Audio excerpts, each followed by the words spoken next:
Summer of the Mariposas, Chapter 9. La araña, the spider. The prettier the spider, the more poisonous it is. I passed out even as I called out to La Llorona. She awakened me, what I guessed to be a few minutes later, not with ghoulish wails, as might be expected, but as a mother would wake up her beloved child. She sat at the edge of the bed and called my name softly, gently, as she stroked my hair. "Odelia, wake up. Mi hijita," she whispered with maternal warmth. "I can't," I said, opening my eyes slowly. They felt heavy and swollen with sleep. "You have to," she said softly. "It is important that you get up and purge yourself from this sweet emptiness." My stomach was aching dully, and my head felt like it was wrapped in layers and layers of gauze. "Something's wrong. I don't feel well," I complained. Everything around me looked foggy and dark. "Odelia, I need you to drink this." La Llorona lifted my head off the pillow and put a warm glass to my mouth. "Drink, child. Your life depends on it." It took all of my strength to open my mouth and sip the warm liquid in that glass. It was bitter and tasted like rancid grapefruit juice. Cringing, I started to spit it out, but La Llorona coaxed me until I swallowed the rest of it down. Suddenly I felt it, the need to puke. I flipped the sheets aside, jumped out of bed, and ran into the adjoining bathroom, my rubbery legs almost giving way under me. I reached the toilet just in time to empty the vile contents of my stomach into it. "What did you give me?" I asked. I turned on the bathroom light and rinsed my mouth in the sink. I was so weak, I had to rest my upper body on the vanity. I've never been so sick in my life. I felt like something ill was festering in my stomach, and my head felt like a piñata stuffed with cotton balls. "It's Cecilia's sweets," La Llorona explained. "It took control of you. The goddess sent me to give you a little bit of help to make you expel it. We need to wake my sisters." I made my way back to the bed and sat on the edge because the room was still spinning a little. "Where can I get more of that stuff you gave me? Come, follow me," La Llorona commanded from the doorway. Now that I could notice more than my own sickness, I saw that her hair was not white anymore, but dark, and just as disheveled as it had been when I'd first seen her on the river bank. Her eyes were deep hollows, and her cheeks were gaunt. But she wasn't scary. She looked just like a tired woman again. With a wave of her hand, the door opened and La Llorona went through it. She was the only one who could help me now, so I followed her out of the bedroom. She walked down the stairs without making a sound. My feet felt as light as feathers as I stepped over the floorboard, and I wondered if it was her miraculous tonic making me feel so weightless and swift. Quietly, we made our way through the spacious living room and past the formal dining room, guided by the bright light coming from the far end of the house. La Llorona stepped just short of entering the kitchen. We stood hidden in the shadows of the hall, La Llorona in front of me, with me looking over her shoulder. Someone was moving around in the kitchen. "Who's that?" I asked quietly, so as not to be heard. "Cecilia, in su gloria. In all her spectacular splendor," La Llorona whispered, and her ancient haggish woman walked into view. "This is her true form. The woman you see by day is an illusion reflected by the sunlight. It is created by the potions she mixes in this kitchen and then secretly adds to her special treats." It seemed unreal to me, but the woman in the kitchen was wearing the same clothing Cecilia had worn that morning. Her hair, however, was as gray and dusty as moth wings, and her sagging, wrinkled skin almost hung off her face like worn leather sack. She was grinding out something hard in a big black three-legged mortar. The mollejete's legs kept thumping against the table, making an ominous rhythmic sound. Her discolored tongue poked in and out of her brunish mouth, and she puckered and twisted her craggly lips as she ground a coarse white substance into powder with a big fat pestle just like the one Mama uses to make our homemade salsas. "What is she doing?" I asked. "Getting ready for tomorrow," La Llorona whispered, pushing me deeper into the shadow of the hall. "Cecilia is baking for you and your sisters. You have become her special pets." But that wasn't any ordinary baking Cecilia was doing in there, because unlike Mama, she wasn't swallowing any of the powdery concoction herself as she tasted it. Instead, every so often she would test its consistency by rubbing a pinch of it between her thumb and forefinger, put a little on the tip of her tongue, and immediately spit it out. When she was done grinding the unusual ingredient, she spooned its fine white particles into miniature sieve and dusted the top of 4 freshly baked pies with it. "What is that? Some kind of sugar substitute?" I asked, touching La Llorona's shoulder to get her attention. "To be sure," La Llorona whispered, turning to look at me. "Its sweetness comes from the seeds at the heart of the chincholte plant. It is a sedative more potent than any sleeping pill you can buy from a pharmacia." "Do you mean—" I started. "Yes, Odelia," La Llorona whispered more quietly than before. "She is medicating you and your sisters, sweetening your thoughts, dusting your dreams with a sugar sedative, so sweet and satisfying you'll never want to wake up for fear of never feeling this happy again. Those pies are meant to keep you here forever." "Oh my God," I whispered. I couldn't believe it. I had put my sisters' lives in the hands of a witch. It was like something out of a storybook, like Hansel and Gretel finding the gingerbread house in the woods. I should have remembered Mamma's advice and been more wary. I should not have accepted food from a perfect stranger. But in this day and age, who would have thought fairy tales could come to life? Even those tales of razors and Halloween candy are just urban rumors. No one would have speculated Cecilia, not Mamma, not me, but especially not my sisters. They relied on me to keep them safe, and now I had to do just that. We have nothing. We have to do something. We can't stay here. For now, all we can do is wait," La Llorona said. "She will be done soon. Come, we must hide and wait for her to leave." We hid behind the French panels in the living room and waited. La Llorona was white. Cecilia was done within minutes. She turned off the lights and left the kitchen. When she was gone, and we were sure she couldn't hear us, we crept into the kitchen. La Llorona removed the lids from the fruited pie dishes, picked 2 of them up, and pointed to the others for me. I took the 3rd and 4th pies, and we snuck outside quickly. Quietly we walked across the lawn, all the way to the back of the yard, past an old orchard, where we came across a long row of pig pens lined up behind a small, weather-beaten barn. "Pig slop," she said as she emptied the pie dishes into the trough inside the first pen. "Go on, they won't bite." "Won't they get sick?" I asked, still holding the pies in my hands. "Not any more than you did. The potion's not meant to kill you, just keep you loopy and happy all the time," La Llorona whispered, taking the pies from me and throwing them next to the others herself. "The worst that can happen is they'll sleep through the day tomorrow. Now about your sisters, they're going to be groggy in the morning and probably won't want to get up. You'll have to give them some jojolte juice."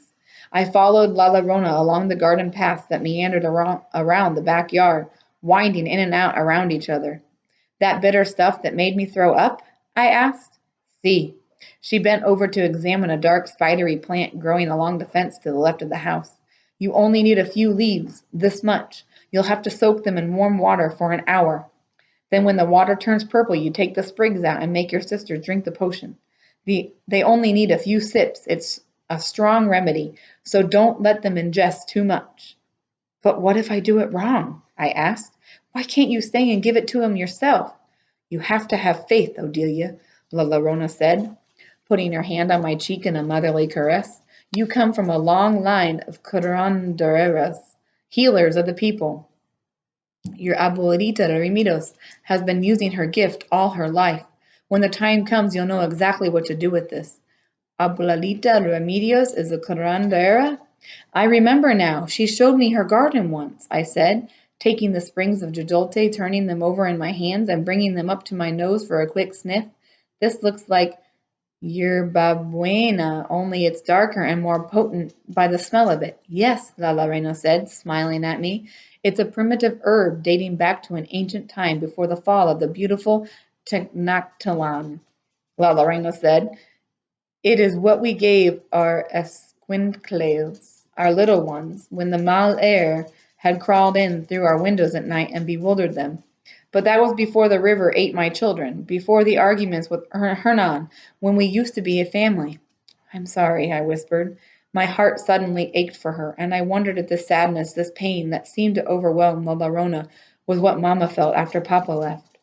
When she went to bed at night and cried alone in the dark, did she miss having a family? Was it the family and not Papa she had mourned? Had we misjudged her sorrow? I knew she was missing us now, afraid she would never see us again. The guilt of it stabbed at my heart as I considered all of these new facts, and I felt a great pain in my chest, standing next to La Llorona in the darkness. I suddenly felt ashamed. Come, La Llorona said, rubbing my arm with her cold, dead hand. There is no time for regrets. The beautiful dawn, La Aurora, will be here before you know it. You must prepare yourself for the confrontation that will ensue with your arrival. It will take more than cleverness. It will take courage to get away from the sorceress. La Llorona walked away from me then, and I watched as she disappeared into the darkness. Suddenly, cold, I ran back up to the house and tiptoed upstairs to the bathroom in my room. I put the springs of jojote in a glass of warm water, hid it under the sink, and then slipped back into the bed in the blue room. I didn't go to sleep, though. I stayed wide awake, staring up at the full moon outside the wide, arched windows next to the bed. I'd never noticed it before, but the silhouette of a woman was outlined in the brightness of that moon. Her hair was flowing in the wind, and she appeared to be looking back at something or someone behind her. I felt I could learn something from the woman in the moon. From now on, I would look over my shoulder at every turn. I would make sure I knew who or what was lurking around me, waiting to harm us, and when we least expected. For many people in this world were not who they claimed to be, and evil dwelled where at least expected. It had certainly been that way with Cecilia, the beautiful butterfly who had turned out to be a poisonous wasp. The mood made me think about Mamma, too, looking over her shoulder, crying for her loss, waiting for the day when she would see us walk through the door again.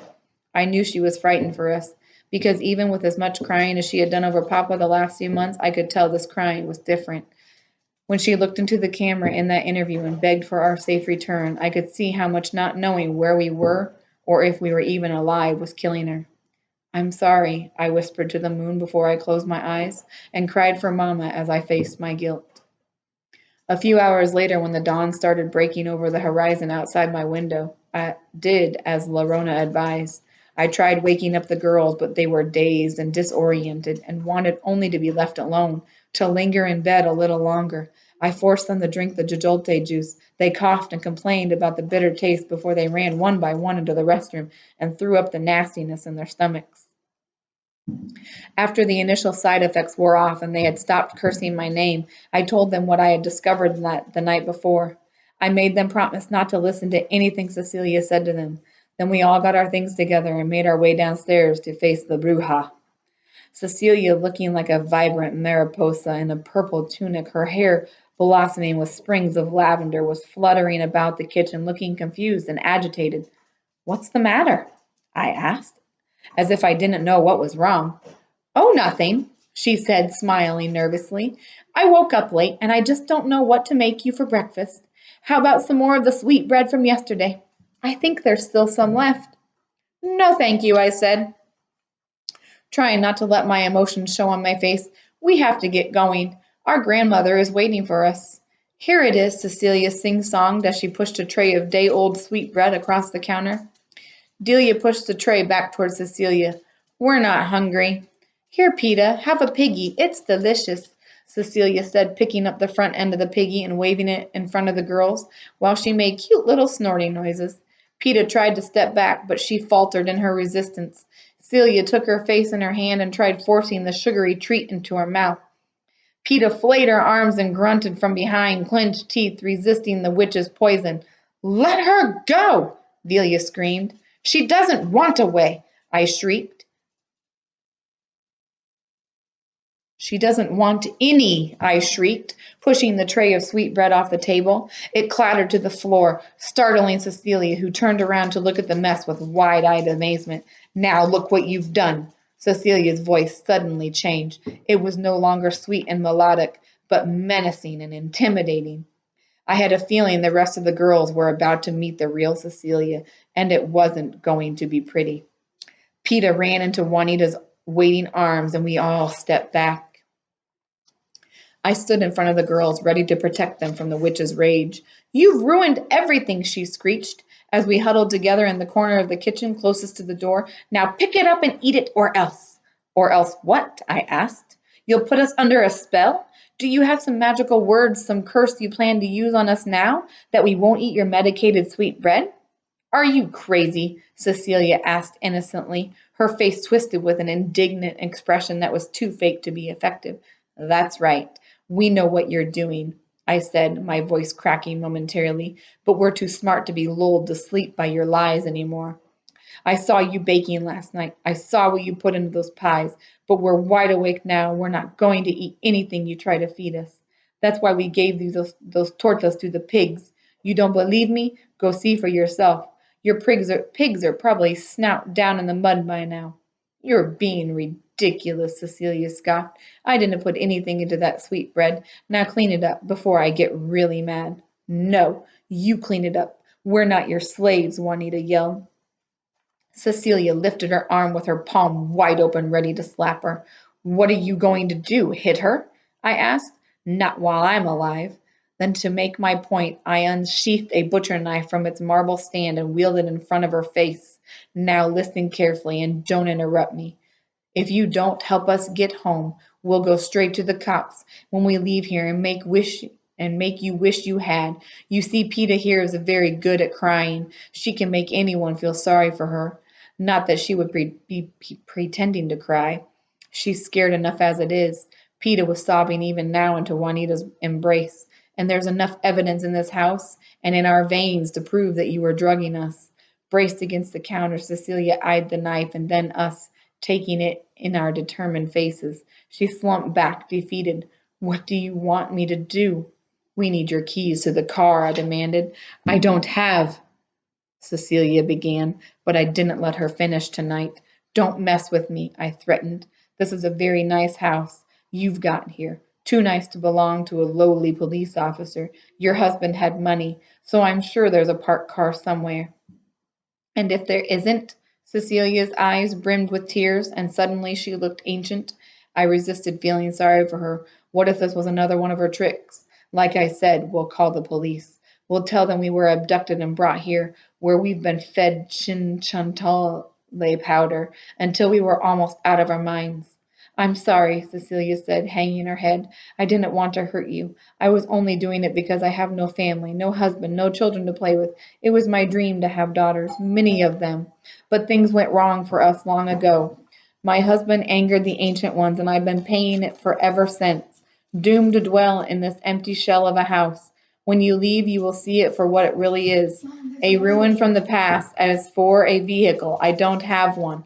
Really, I don't. Stop. You don't answer the door. When you leave, you will see it for what it really is, a ruin from the past. As for a vehicle, I don't have one. Really, I don't. I don't have any money either. Everything I need, everything I have carved out with the dirt with these tired old hands. She's lying, Velia said from behind me. Don't believe anything she says. Let's just go, Juanita said, her jaw firm. She's not going to help us anyway. Oh, yes, she will, I said, reaching up to spin La Llorona's ear pendant almost violently before Cecilia.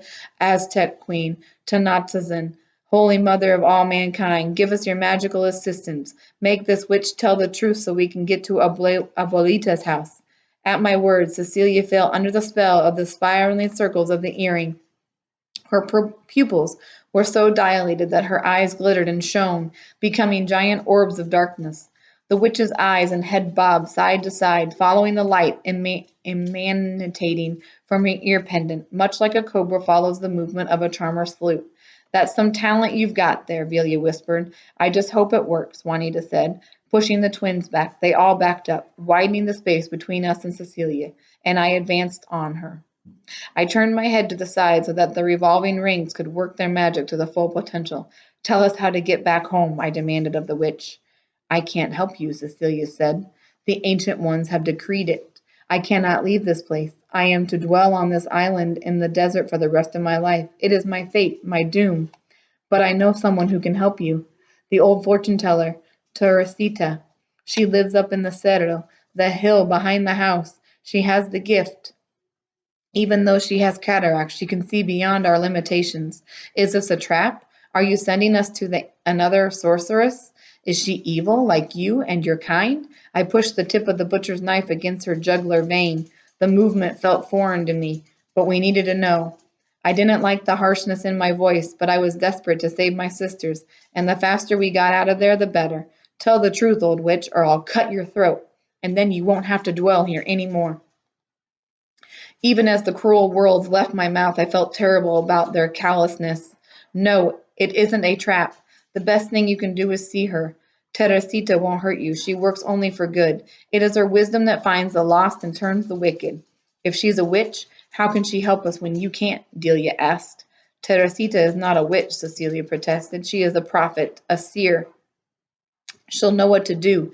If anybody can help you, she can. You must go. Take the white goat in the barn, the young cabrito, as a gift for her troubles. She will be glad to receive it. Walk along the empty bed of Dry Creek. Her house is 2 miles beyond the crest. There was a moment just after we tied a rope around the goat's neck and were pulling it out of the barn that I wondered if we wouldn't be better off just walking to the next town. Sure, it was hours away, but then we'd be sure we were in a real world and not some whacked out fairy tale wormhole. Nevertheless, this felt right to me, like I was taking the path I was meant to take to bring my family together, the one La Llorona had told me about 2 days ago at the river. I don't know how I knew it, but I was sure of it. Cecilia didn't lie about one thing, at least not after I hypnotized her and forced her to tell us the truth. When we walked away from our house and started to climb the hill with the goat in tow, we dared to turn around and look back. What we saw was not the same house we had believed we had inhabited only for a day. The dwelling at the bottom of the Surrey was an old shack beyond repair, just a few dry, weather-worn boards leaning hazardously against a crooked frame, showing daylight through to the cracked furniture within. For a moment I felt sorry for the old broken-down woman whose loneliness had turned her into a bruja. A fate worse than death, a fate wouldn't wish on anyone, least of all Mamma. But then the earring spell must have broken, because Cecilia, looking as old and wretched as her house, hobbled out of her shack, thrusting a fist to the sky. She screamed that we would pay for threatening her. What happened to her? Delia asked, pulling on Delia's arm and pointing at Cecilia. Whoa!